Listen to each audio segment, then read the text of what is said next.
Warahmatullahi wabarakatuh. Perkenalkan, nama saya Muhammad Muklis Ibrahim dari Manajemen 20E, nomor induk mahasiswa 20 2080 209. Di sini saya akan menjelaskan tentang investasi syariah. Investasi sejak dini salah satu jalan terbaik untuk mencapai kebebasan finansial.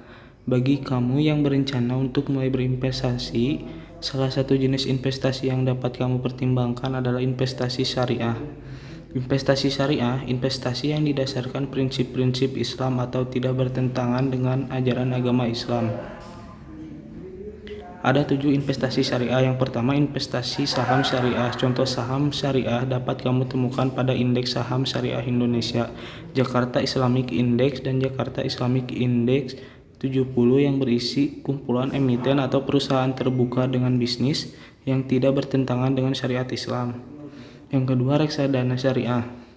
Pada reksadana syariah, perusahaan manajer investasi yang menghimpun dana dari para investor akan menginvestasikan uang pada instrumen seperti saham, obligasi, dan produk pasar uang yang tentunya sesuai dengan prinsip syariah.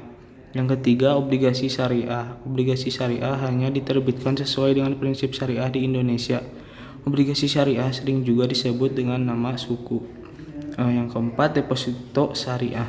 Deposito syariah merupakan produk tabungan berjangka yang diterbitkan bank dan dikelola sesuai dengan prinsip-prinsip syariah.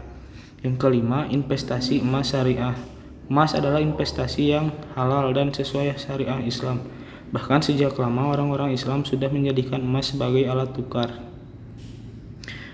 Yang keenam, investasi properti. Investasi di bidang properti merupakan pilihan alternatif bagi yang ingin berinvestasi tanpa melanggar prinsip-prinsip syariah. Yang ketujuh, P2P lending.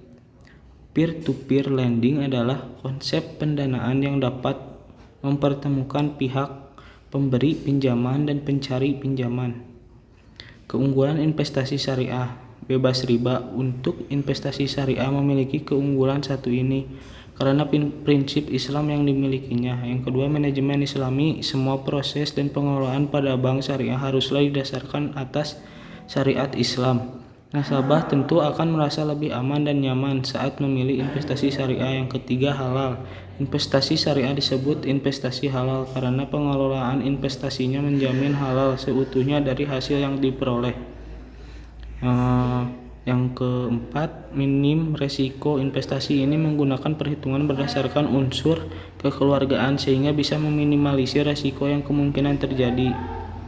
Yang kelima, sulit menjual produk investasi. Yang paling ditakuti saat berinvestasi yaitu ketika produk investasi yang dibeli sulit untuk dijual atau diluangkan kembali. Oleh karena itu, banyak beberapa orang yang lebih memilih emas sebagai produk investasi karena dianggap lebih mudah dijual kembali.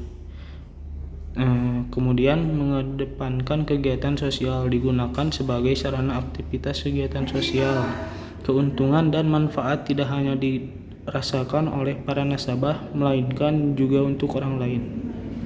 Mungkin hanya itu yang dapat saya sampaikan. Mohon maaf bila ada salah kata. Wassalamualaikum warahmatullahi wabarakatuh.